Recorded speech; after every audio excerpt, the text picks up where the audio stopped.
Welcome to Book Banter with me, your host, Dianne Burckhardt. I hope you will join me every Wednesday as we explore all things to do with, well, books. Let's get on with our show today. Hello, my happy people. Today is January 17th, 2024, and we are still technically on our holiday break, but actually, I am working like mad behind the scenes to get ready for our season opener on season 3 coming February 7th.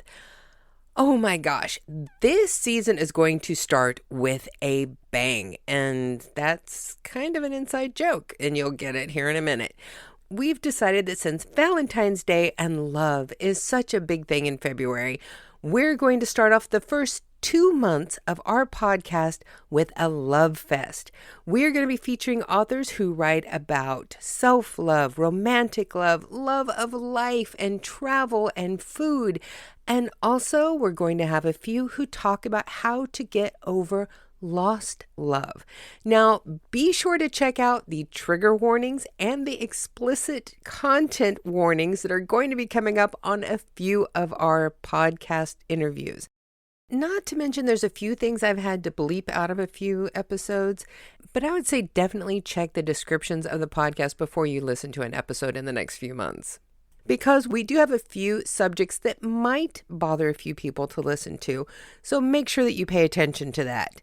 We also have a few romance authors who, when I say they write spicy, yowza, straight out of the gate, first page, first paragraph, spicy.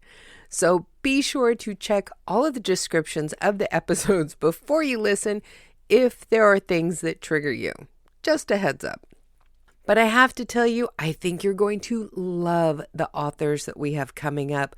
We've got someone who ditched their entire life and started all over again and now has a fantastic love of life. She wrote a memoir about it, and you're going to want to hear about it. Like I said, we've got romance authors. We have Western romance. We have paranormal romance. We have curvy woman heroine romance. We have some serious street food in India kind of spicy romance, okay? Yeah. And we also have a woman who talks about what it was like for her to get over the loss of a loved one when they tragically decided to take someone else's life and then took their own. Her experience as she recovered from this tragic loss of a loved one led her to write a book and become an advocate to help other people who found themselves in the same situation through no fault of their own. She is an incredible woman who has dedicated her life to spreading love, and I can't wait for you to meet her. So we've got a lot of different aspects of love and loss and living, and it's all coming up starting February 7th through the end of March. We're also going to be featuring these authors in the February issue of Book Banter magazine. And we've got a cookbook author who's got a fantastic cake that you're going to love to make for someone in your life or just for yourself for Valentine's Day. It's super easy and so good. So don't forget to keep watching our podcast. We're coming up again for our new shows February 7th. But today we have a fantastic author from season 2 that you're going to love. If you missed her episode before, sit back. You want to hear what she has to say. She is fabulous. So here we go. Best of Book Banter with Dianne Burckhardt brings you Angela R. Hughes. Welcome to Book Banter with Dianne Burckhardt. I am so excited to be talking to you today. And why don't you explain to our listeners who you are? Hi, my name is Angela R. Hughes. I am the author of the Once and Future Chronicles series.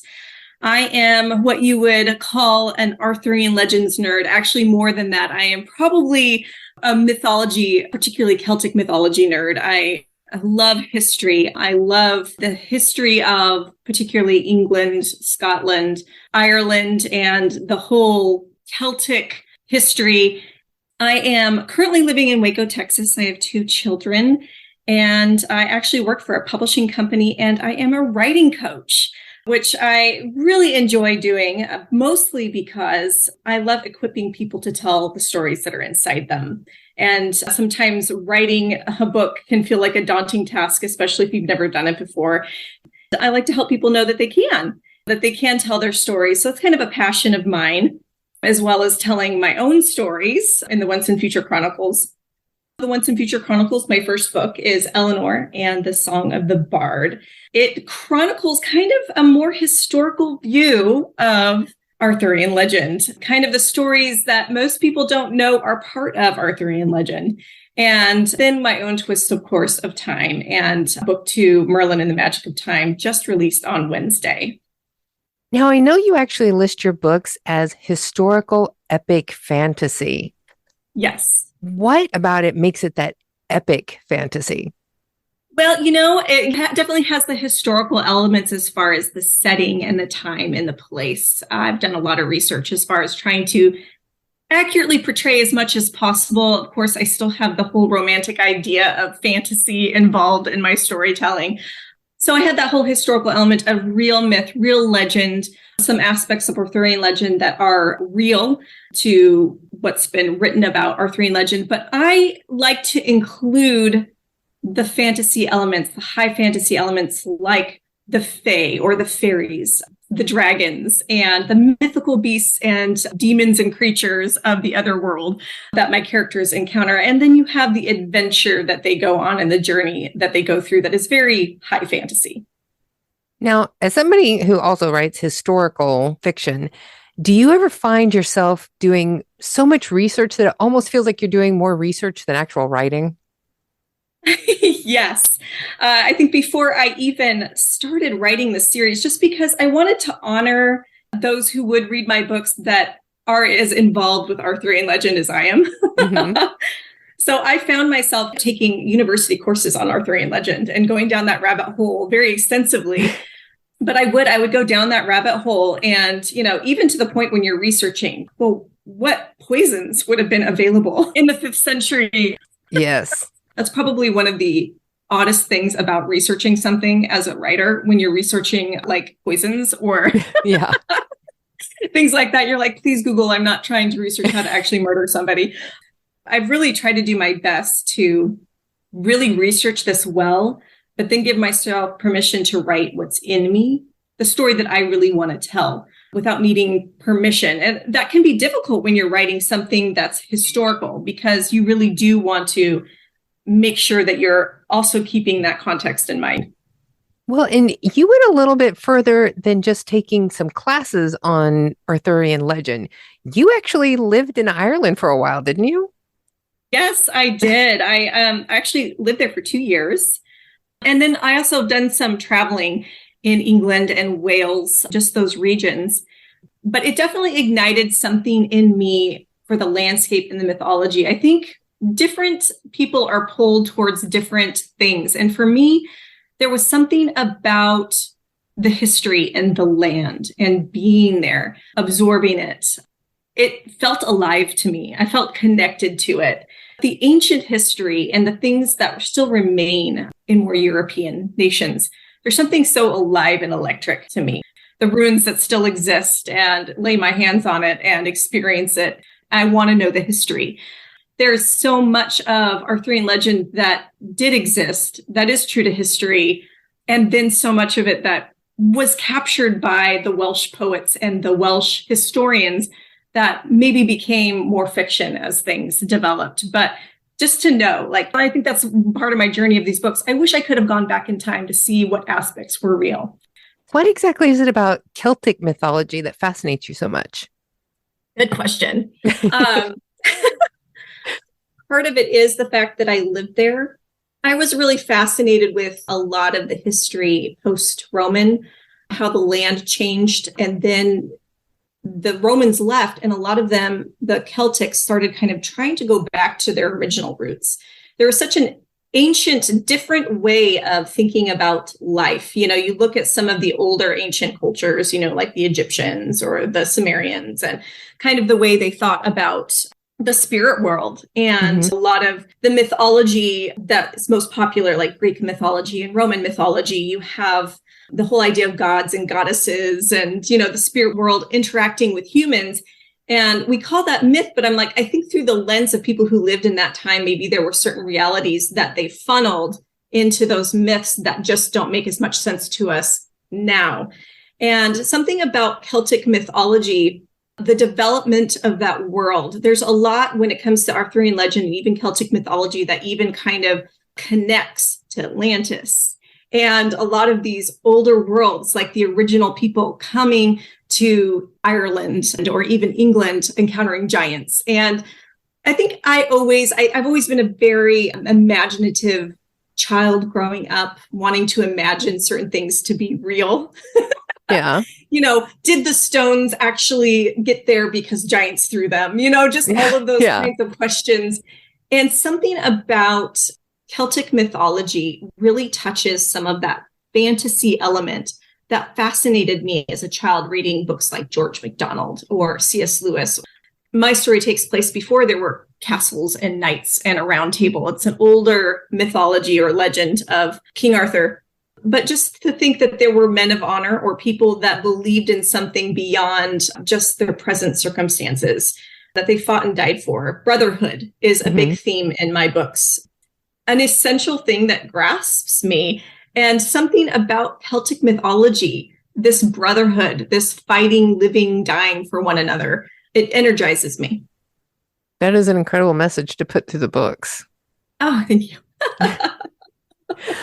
And one of the reasons why I was excited about getting to talk to you with your books, when I was a kid, my absolute favorite movie was a musical called Camelot. Oh, yes. I cannot even tell you how many times I saw that movie. I knew it backwards and forwards. I knew all of the music. And it was the basic storyline that got me. Just that history of Arthur and the Round Table and the knights and how they all came together and stood shoulder to shoulder through everything. That was just a fantastic message, I thought. I've always asked myself, what is so fascinating about Arthurian legend to me? What captured me about it?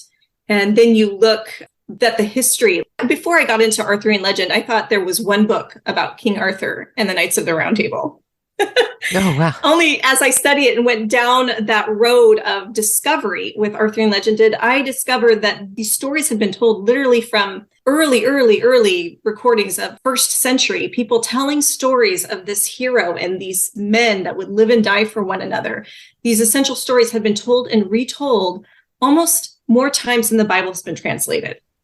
And You're like, what is it about this story of King Arthur that has so captured people throughout the ages that it has been written, rewritten, retold? I mean, how many movies, even like you said, there's a musical, stage plays have been written about King Arthur. I even asked myself when I was writing my story, I'm like, does there really need to be another story about King Arthur? And my ultimate answer was yes, absolutely, because there's something that resonates so strongly with this story. And not only is it the heroes, but it's the tragedy. Yeah. Some of the stories that just resonates and needs to be told and retold. But it definitely captured me, obviously, well enough that I felt like I wanted to write a series, including it. Well, and the one thing that always got me about the story of King Arthur was the story about the Round Table, that he did not want a regular table because he wanted everybody to be equal. He didn't want anyone to be seen as having a hierarchy in the ranks because it was important that this brotherhood was all seen as equal. Which is fascinating even in the storytelling, because the Round Table would have been written about in the 12th century. And that concept and idea of people being equals was not the narrative of the day. So this is a very unique idea that was being written down about this legendary king or chieftain, that he would want them to be equals. It would have been like a controversial idea, but he did. That's that brotherhood piece. There was a trust and an honor in one another.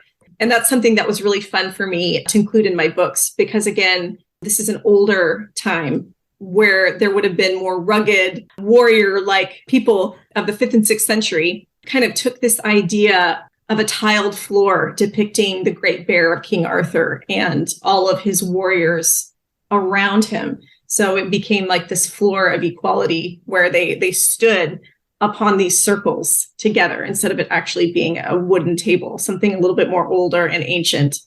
That's interesting. I would love to see a painting of that. That's a good idea. I should try to depict that.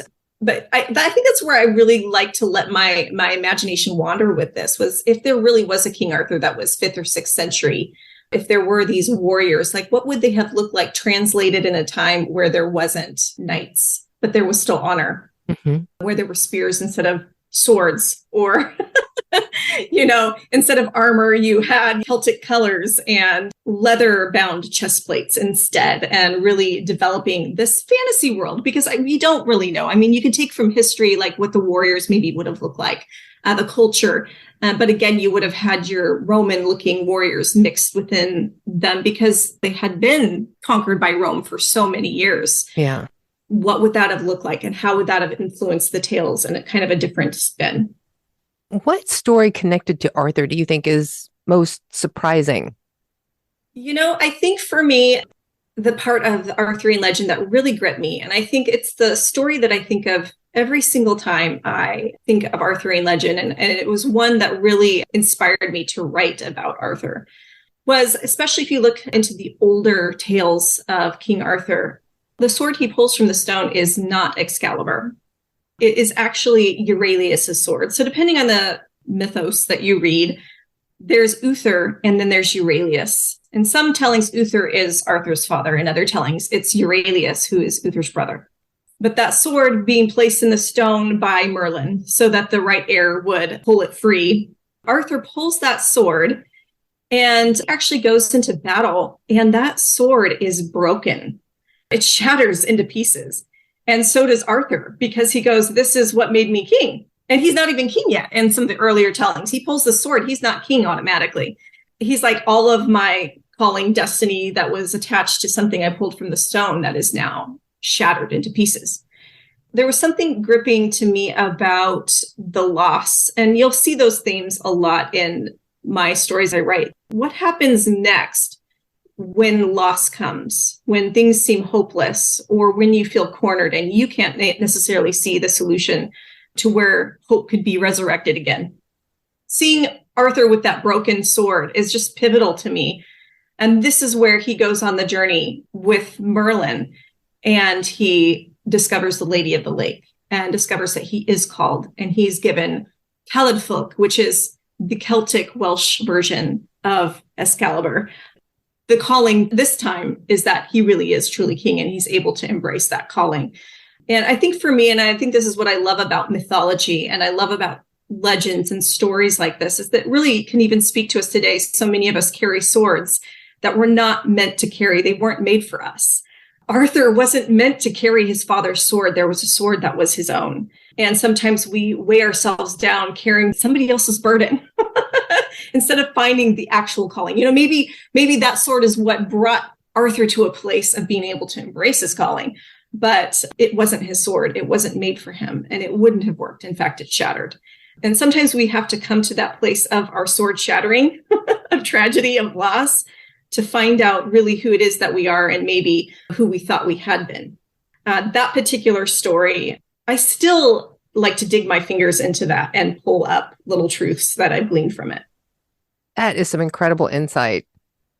Thank you. I mean, I love that whole concept. That's fantastic. Oh, thank you. Now, one of the things that a lot of authors struggle with is finding the right cover art. Ooh, and yes. I think that the cover art that you have for your books is just amazing. How did you come to those images? Well, I have to say it was a learning curve and an obstacle course. You can still see, if you were to search me on Google, some of the older cover versions of Eleanor and the Song of the Bard. The original cover for Eleanor and the Song of the Bard is absolutely beautiful. As an artist, I was so excited to work with a designer. After writing the book, that was like the second most exciting thing for me. And this beautiful cover was designed only to find out that after the book was released, people weren't picking it up and buying it. My publisher and I kind of re-looked at the book and thought, think it's the cover. And I was kind of bummed because I was so attached to the cover. It was so beautiful. It's kind of like the new cover. It had this image of a woman with flowing hair, but a lot of the historical elements were missing. When you looked at it, in hindsight, I can look at that cover and go, wow, it looks like a romance. Yeah. And so I was appealing to the wrong audience. Now, one of the things I've discovered about cover art is you have to be careful to be creative and make a beautiful cover, but not be so unique that you've now put yourself outside the bounds of the type of people that buy your book. Mm-hmm. And one of the things that I have learned with fantasy art on cover design in particular, simple is best. Pick 3 main elements from your book, have them on your cover. And if there is a dragon in your book, put it on the cover. Yeah. You want to really know your audience well. And one of the things I did was research, what do the rest of the covers look like in my specific genre? Picking out ones that had elements that drew my eye, and then developing a cover from there. But I think even with this new cover, there's still some of my artistic flair in there. So you don't have to throw it away. But original isn't always best. You want to really look at what works. So I put a dragon on the cover, and I put some Celtic stones on the cover, and then I had my character. But, I had a journey learning what a cover should look like. In the end, I felt like it was a good combination of my creativity and what I envision of the story and trying to put it in one little image on the cover as simply as I possibly could. And you can tell me if you agree with this or not, but I have found that a lot of times writing the story is often the easiest part of the whole process. That coming up with your cover and doing the marketing tend to be the hardest parts. Without a doubt. I mean, for me, writing the story is, though it can be a big process. You write the story, then you rewrite the story, then you rewrite it again. You have to go through all of the edits with maybe 2 or 3 editors. But there's something about writing a story where, for me, it's like playing the best game of pretend you can as an adult. Yeah. I love that. I love that as an adult, I get to recapture myself as a child and actually share it with other people. The unraveling of a story as I'm writing it is such a beautiful piece. And I think even though it takes discipline and time, discovering storytelling and writing kind of as a gifting and calling was my favorite thing ever in my life. Writing, though it takes discipline, was so fun and continues to be fun for me because I'm going on the adventure with my characters too. And I think, what's the movie about Charles Dickens that just came out? Oh gosh. The Man Who Invented Christmas. I love that movie because in it depicts his characters actually talking to him. And that happens, you're in your story and all of a sudden your character grabs you by the nape of the neck and says, that's not going to happen. Yes. This is going to happen. And there's something so fun about that development as a writer, getting to kind of interact with your characters and take them and bring them to life. But then comes the technical bits. Nobody, I don't think, is a writer and author signs up and goes, oh, I'm going to have to become a marketer. I'm going to have to become an expert of cover design. I'm going to have to, know all of the details about how a book should come together. And I think especially with my first book, I think every author with their first book, it's a lot of different obstacle courses. I had to tell myself when I came to that phase, you can learn this. You can learn this. If you're meant to write books, then you're meant to learn this. You can do this. And if I can't, there's somebody who can help me, Yeah. Now, how long did it take you to do the first book? It only took me 8 months to write the first book. When I decided that this story was worth being told, I kind of got this bug in me that it needed to be written. I just dove right in, and literally I would put my kids to bed at night, and I'm a night owl, and I would write until 1, 2 in the morning every night until the book was done. I continued to do that on through book 2. So I started writing the first book in 2020, and I am almost done with book 3 in 2023. So a book a year, it seems like.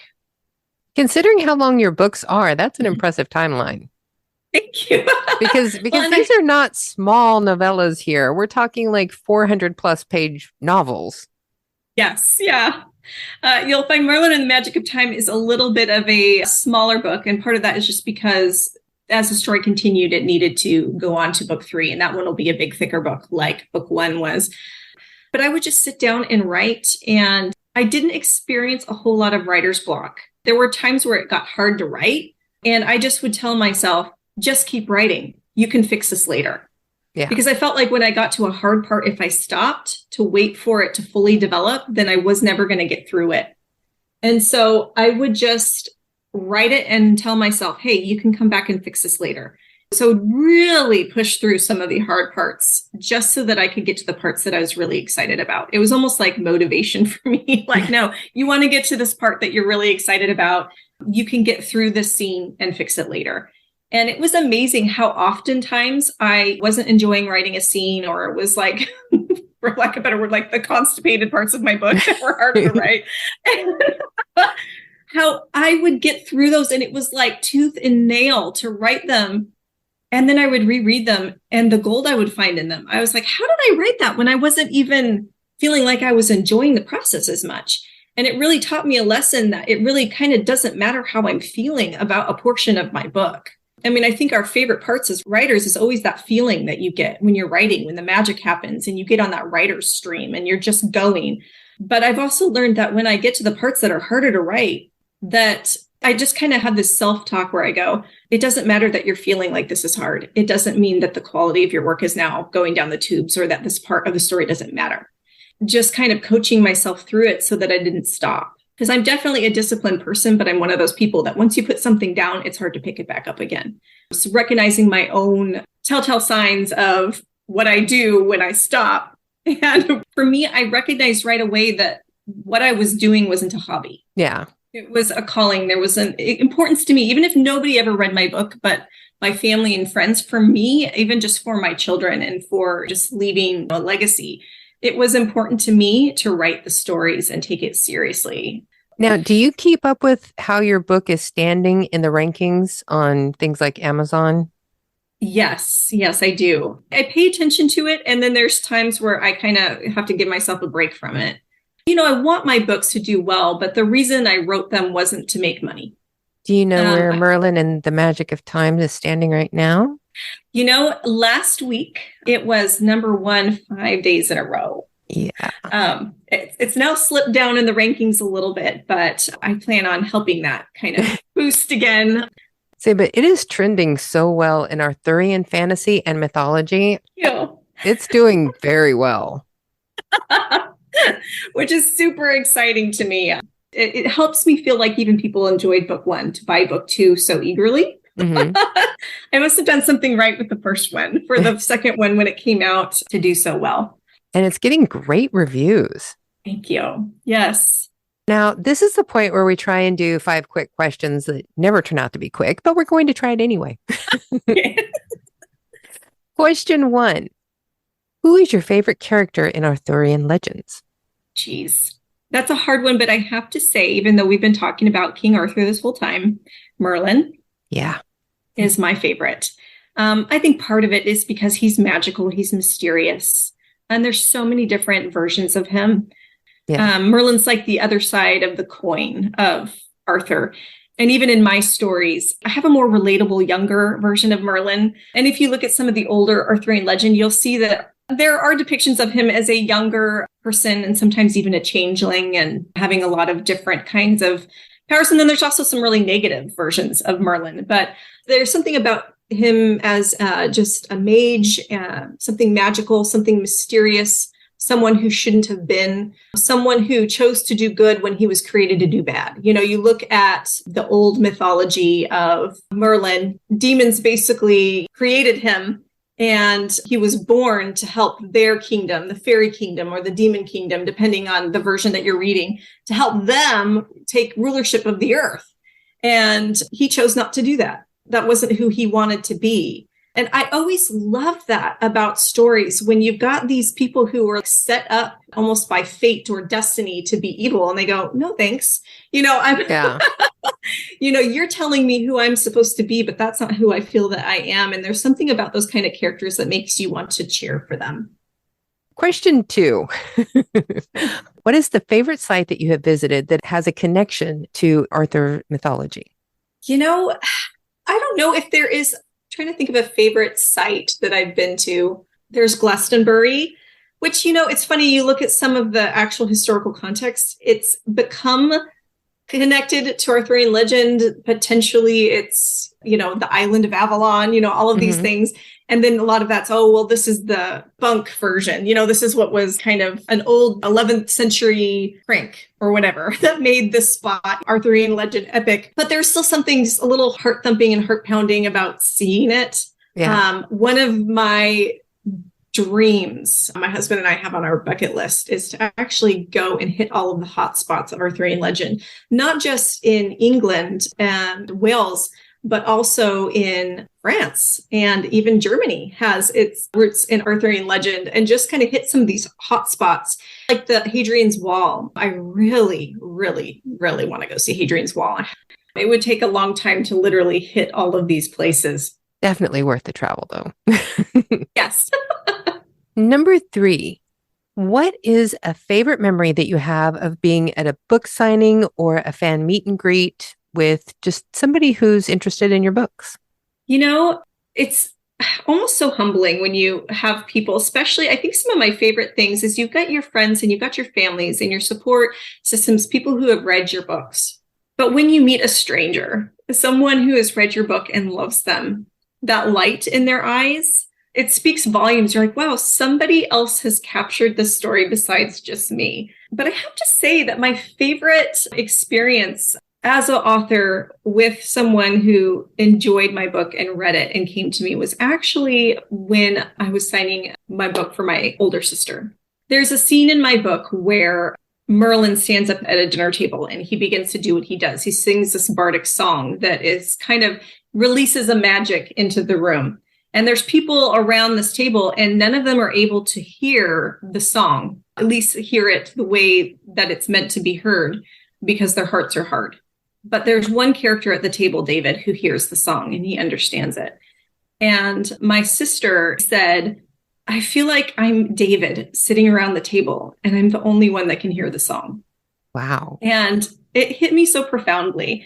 It made me feel like the reason I wrote the book was worthwhile. My sister said, I feel like I got inner healed when I read your book. She's like, because I know what you're talking about. I know where that came from. And so for me, that was just a very fulfilling moment. I think for me, I've always looked up to my older sister. And so for her to say that was really powerful and dynamic to me and stuck out to me as probably one of my most favorite experiences as far as somebody reading my book and coming back to me. Question 4. For you, what is the hardest part about being an author? Marketing. Yeah.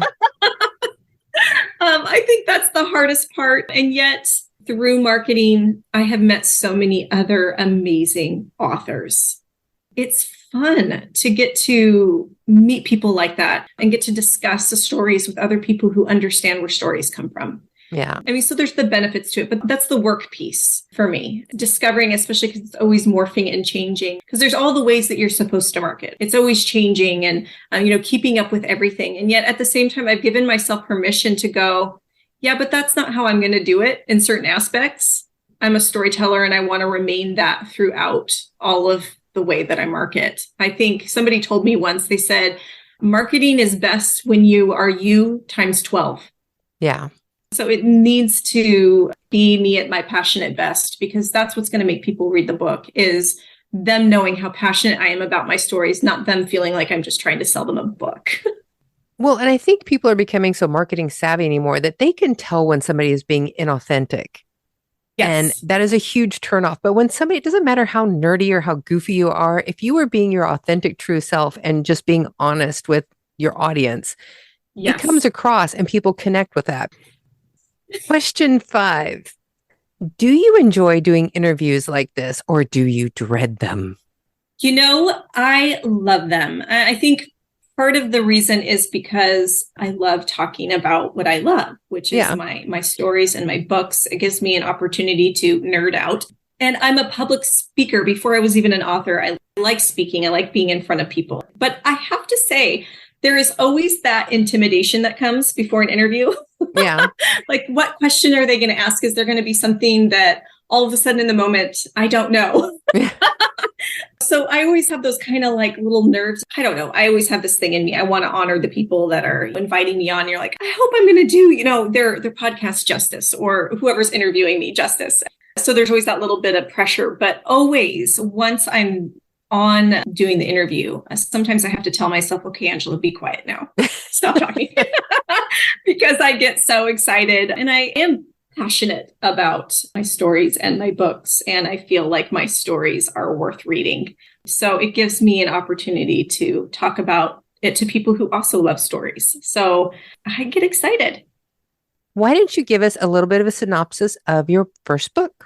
The Once and Future Chronicles, my first book, is Eleanor and the Song of the Bard. Begins where Arthurian legend ends. And I think that's what makes my stories so unique. I'm not necessarily retelling a story that's been told already a million times. My books start kind of at the cataclysmic event of Arthur's death and what happens next. It essentially starts with a character, Merlin. And again, he's kind of a younger version of Merlin. But he's reeling all of the destiny, all of the promise, all of the things that he has been fighting for long before Arthur was even born. All of the things that he was even destined for come crashing down because Arthur died and he wasn't supposed to. And it starts with Merlin kind of in grief. And the entirety of my story really is about, is there anything on the other side of everything falling apart? And it starts out with Merlin going, I don't think I can go on. Actually, I think I'm done. And then comes this new character, and I have the fun element of time travel.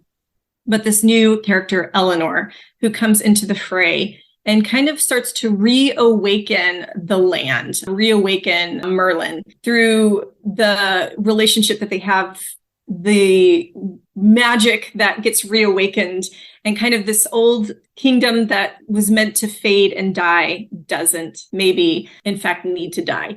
So this is kind of the synopsis of my book. Eleanor is a very pivotal character in my story. Her journey goes through a lot of fatherlessness. It's very important for me in my own life to understand identity. Eleanor is one of those people who comes into kind of the story with a lack of identity and not knowing who she is and why she should even be an important part of anything. I think that people identify with the story trope of the chosen one. Yeah. And there is kind of that trope a little bit in my story as far as Eleanor being someone who seems to maybe be chosen, but she doesn't know why, and neither does anybody else.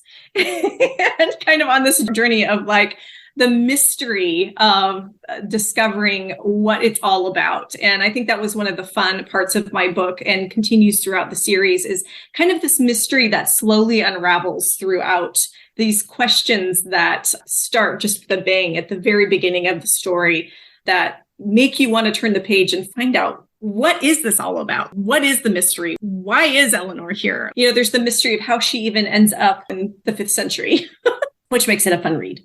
So how does that lead into book 2? So in book 2, we're picking up, there is this cataclysmic event at the end of book 1. Merlin and Eleanor are separated. And there is a magic that pulls Merlin through time. He is desperately hoping to find Eleanor. And this kind of starts the whole next part of the story.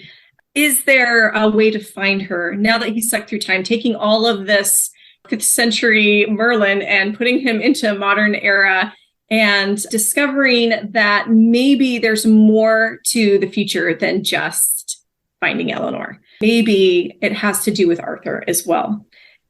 So now, would you like to read a little bit from book 2? Absolutely.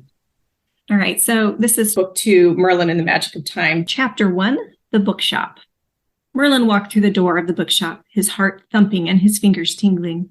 The shop was disorienting, its shelves loaded with strange-looking multicolored books. The bell at the door kept ringing as people entered behind him.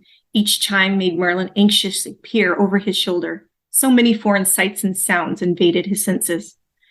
Distracted, he bumped a display table, and several books toppled to the floor. A man standing behind the counter shot him a jarring glare. Merlin's face reddened, and his adrenaline rushed through his bloodstream. He gave an uncomfortable nod to the man behind the counter, then plucked the books from the floor and replaced them on the table. Many strange eyes bore into him like he was a man possessed. Taking a breath, he narrowed his eyes, bringing his senses back into focus. He knew what he needed to do. The memory of Eleanor and the old man was still fresh. Forcing aside his uneasiness, he squeezed around a line of shelves, frantically looking for the familiar corner where he had seen her. It must be there before she arrives, and I must... His mind tried to think as he rounded another shelf. I must use a shade, for he now understood that he was the old man in the memory. He had not used a shade in many years. As a practice of the old religion, it was not a magic he reached for. His Olam Dai had only just begun to teach him when he died. Merlin was so young in those days, just a boy. Others of the order tried to teach him, but those were the days when everything changed. The monks of Ayr had come, heralding news of the triple god and of Esu, fracturing the construct of the Druids forever. After all that had happened, it seemed unimportant to learn to shade. But the words of Dai remained within him, that his destiny would require certain skills. So he pressed into the power and eventually attained the art of mirroring, transforming his appearance. Though rarely did he use it, the shade always felt to him a forbidden magic. But this moment required it. He needed to transform if all was to happen as he had seen it in the memory. Flustered, Merlin's heart pounded in his ears. If only I could calm myself down and discover that blasted spot where I found her, where I will find her. He turned a corner and entered an open space with green, overstuffed chairs. An old man sat resting his chin on his palm as he read in the center chair. Merlin gasped, "It's him, the very same old man from the memory, with his small blue eyes, green wool cardigan, and sideways curling lips." Feeling strangely caught, Merlin ventured over to a line of bookshelves on the other side. The old man glanced up from his book and gave a sardonic laugh. "Young man, what are you wearing?" He smirked condescendingly. "Really the toggery you lads wear." Merlin halted and turned to the old man, patting his leather vest. "Toggery?" The old man grunted down at his book. "You appear lost in many more ways than just your attire." I, foreign words tumbled out of Merlin's mouth, and he worried that they may not come out right. "Well, spit it out." The old man rolled his eyes and lifted his expectant brows. "Can a gent get any peace? I just left home because my wife couldn't stop chittering on, and now," he flailed his hand at Merlin, "I'm interrupted by a lad dressed as though it's time to retake the Highlands." Retake the Highlands? Merlin stared blankly at the old man, who made it abundantly clear Merlin was disturbing his peace. "So sorry. I'm searching for..." He thought for what he could say. "Books about King Arthur. Do you know where I could find them?" The man thumped his book closed. "You are looking for the Knights of the Round Table, eh?" he snickered. "Thought you would get dressed up all fancy to set the proper mood. Oh, I cannot wait to tell my Susie. She will have quite the laugh." Shaking his head, he continued to chortle with disdain as he rose from his seat. He shuffled feebly toward Merlin and pointed his finger to the left of Merlin. "Over there," he said, sniffing with a wave ushering Merlin forward. "Follow me." Merlin trailed behind the frail man's sauntering steps. The triumph that he would find the right place excited his spirit. He stared at the old man, taking his every detail. Here, they rounded the corner, and the man motioned for Merlin to follow in between two aisles of bookshelves, dead ending into a wall with a realistic picture of a fierce dragon painted on it. The old man ran his fingers across a line of books, pursing his lips as he read the title. "Aha," he grinned with a twinkle in his eye and pulled a red book from the shelf. An illustration of a warrior wielding a sword, and the words "King Arthur and his Knights" donned the cover. The old man slapped it into Merlin's chest. "Now you can be one of Arthur's men. Your delusions can come true." The man shook his head as he scooted away. "Wait," Merlin said, hoping to see the details of the man's face one more time. The man turned with a loud sigh. Merlin memorized the man's eyes, his white hair combed over to the side, and the silver stubble on his chin. "I do not have all day. Is there something else you want, or can I go back to my reading?" The old man hesitated and scrunched his wrinkled face, waiting for a reply, then swished his hand. "Pish-posh. Probably go back to my Susie. It's better than this lunacy." He waited one last second, but Merlin offered no final word. Before the agitated man even turned the corner, Merlin stood in the full shade of the old man, holding a book about Arthur in his hands. The bell at the front door jingled. Could it be her? He waited near the end of the row, glancing through the slit between the bookshelves, hoping he could spy her silken hair, turning the corner. Footsteps. Merlin quickly opened the book in his hands and pretended to scan the pages. His heart beat faster. He held his breath, and then a young man traipsed past. Oh, great God, Merlin sighed in his relief. He wanted to see Eleanor so badly, yet his restless nerves prickled at the thought of her appearing. What if she never even comes, he gulped, trying to calm himself. I must stay focused, or else I will lose the shade. His thoughts tumbled with all he needed to say if she did appear. His palms moistened as he squeezed the pages of the book in his fingers. The bell jingled again. He whipped his head into the book as if the fiction would cover him. Sweat formed on his lip with anticipation. He paced his breath, setting his fingertips in the middle of his forehead. The thumping of the approaching footsteps distracted him. He must concentrate. His eyes focused on the pages, and he read the heading, Chapter 5, Arthur Meets Guinevere, when a figure entered the aisle. He could smell her, the scent that solely belonged to her, like lavender and honey. He dared not lift his eyes, but remained settled on the page, fearing what he might see when he lifted his head. She came closer, and his heart leapt into his throat. He couldn't resist. He raised his eyes over the lip of the book, and there she was. The brightness of her gaze pulled his heartstrings. He wanted to drop the book and embrace her, but he couldn't. Everything inside him ached to touch her, to feel her. But this was not his Eleanor. Not yet. If he was to get through this moment, he would have to contain his emotions and not slip out of the shade. He clenched his jaw and gently exhaled. Hello, Merlin said. His hands trembled, and he lowered them to his sides. That is so good. Thank you so much. That was actually really fun reading it out loud. And you did a fantastic job. Now, where can people buy your books? Well, everywhere books are sold. You can buy the ebook, the hardback, and paperback on Amazon currently. And you should also be able to pick them up at Barnes & Noble. That is fantastic. And I will have all of your information in the description of a podcast with links to your sites, so people will be able to find you and your books very easily. Thank you so very much. And hopefully, whenever you get ready to put out book 3 in your series, you'll come back and do a reading from that one for us. I would absolutely love to do that. Now, what is the next book in your series? The next book is Arthur and the Golden Dragon. Oh, that sounds very promising. Yeah, I'm very excited. I'm literally writing the final 3 chapters this weekend. So I'm very excited to have that book completed. Thank you very much. And we'll talk to you again soon when book 3 is ready. Thank you so much, Diane. This has been such a pleasure. So there you have it, my happy people. A fantastic interview with the amazing historical epic fantasy author, Angela R. Hughes. If you haven't already started looking on the web for her books, you should do it right now. And you know, while you're looking up her books, I wouldn't mind if you looked up mine. I do have my own book series, the Into the West Saga serial, which I currently write as Stephen Burckhardt. That's StephenBurckhardt. You know, I should try and plug my own books once in a while. So there you have it, the rebroadcast of the Best of Book Banter with Dianne Burckhardt featuring Angela R. Hughes. Be sure to check out her link in the podcast description and go buy her book. You're not going to regret it. And now book 2 is available and book 3 is going to be coming very soon. So check her out. You'll thank me for it later.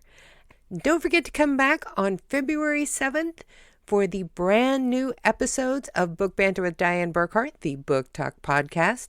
And until then, we still have a few more fantastic best of episodes for you. And while you listen to those, I'm going to be going crazy doing interviews for all these new authors I'm bringing you. I have 5 interviews just this week.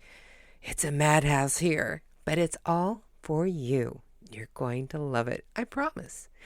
But for now, it's time for you all to go forth and be really happy that we've got some amazing stuff coming up. Have a great day.